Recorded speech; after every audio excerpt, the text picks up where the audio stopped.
You guys, you can grab a block if you want, or a ball, or a book, or something if you want, or you don't have to. You can totally do this without a prop if you want. So this is very simple. What is protraction?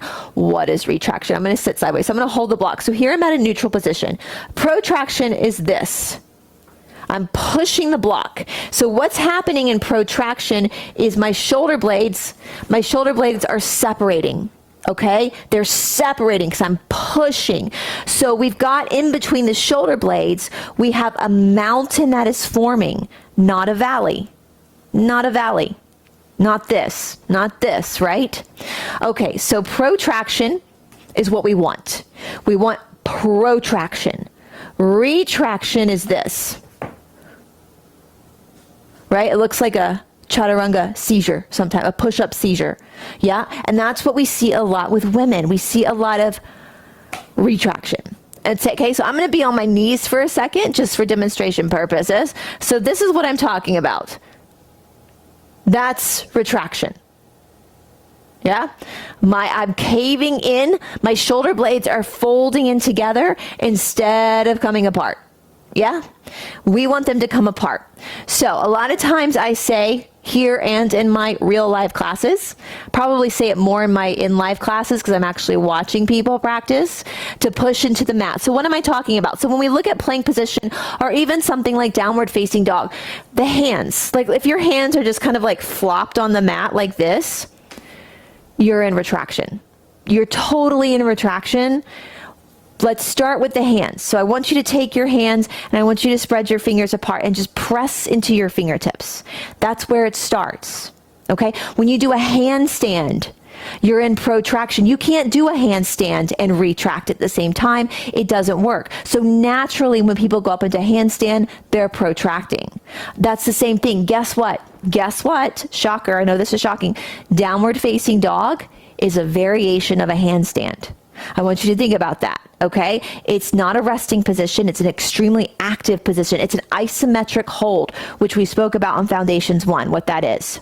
All right, so downward facing dog is a variation of a handstand, okay? So when we're in this, I'm coming at it from a tabletop position to be able to talk to you about it, you're gonna take your hands. I want you to spread your fingers out on the mat, spread them out, and then push the floor away from you.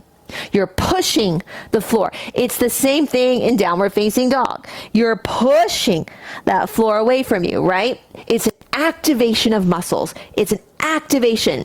So we also say in yoga that downward facing dog is the same as the ekam position. So what's the ekam position?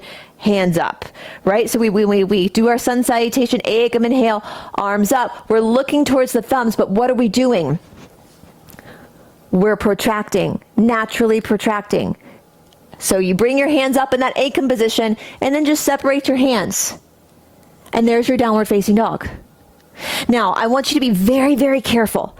Listen to me. Very, very, very, very, very, very, very, very careful when it comes to downward facing dog. 99% of the yoga teachers out there have absolutely no business teaching yoga. This goes back again to that 200-hour teacher training shit, right, that I spoke about. You cannot learn how to teach yoga in 200 hours. So be very, very, very, very careful when you're watching other people online or on Instagram and you see these downward facing dogs. I don't even know if I can do it anymore. They kind of look like sloppy like that, kind of. That's not what you want. This is an active posture. Spread your hands out. Push the floor away. Separate your shoulder blades. Tuck your chin in. Look towards your navel. That's what activates Mula Bandha, the base lock, okay?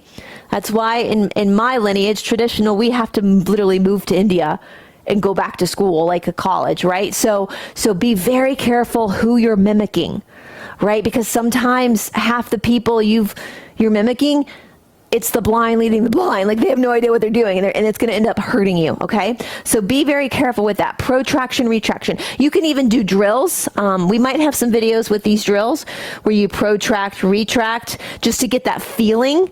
Remember that neuroplasticity, that conversation between your brain and your body, the nervous system.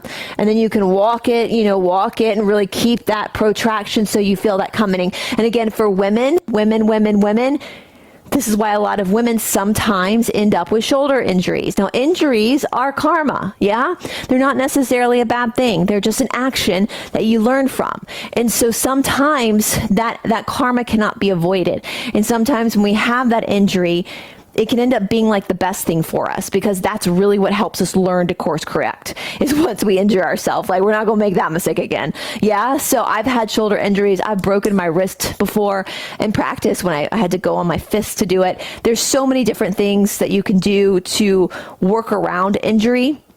And that's something I did want to talk about, but I think rather than talk about that in a workshop, if you have an injury, it's probably better if you contact me privately, because every injury, the information is going to be different. But you should never quit. An injury should not be an excuse to stop exercising. I exercised, I kept practicing through a broken wrist, a broken sacrum.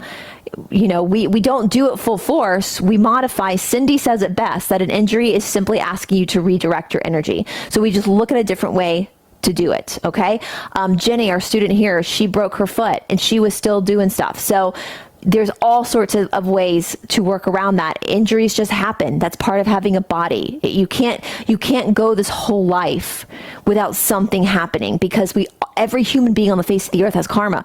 We don't come here without. If somebody tells you they've already worked through their karma, they're as delusional as, I was about to say something mean, but they're delusional, right? They're delusional. If you've worked through your karma, you would be dead, right? So I'm glad you haven't worked through your karma, because you're still here. So anyway, I hope that makes sense. Again, if you want more questions between protraction and retraction, let me know. Women, just watch that, because you can do something wrong 1,000 times, but if you do it wrong 1,001 times, not good, right? So we want to try to stop some of these mistakes before they get bad, okay? So women, watch your shoulders, make sure your legs are helping you, that you're active in your legs, which we're gonna talk about the legs in a minute, and that you're not dumping weight into your shoulders, that you're actually pushing the floor away so that your shoulders are activating, okay?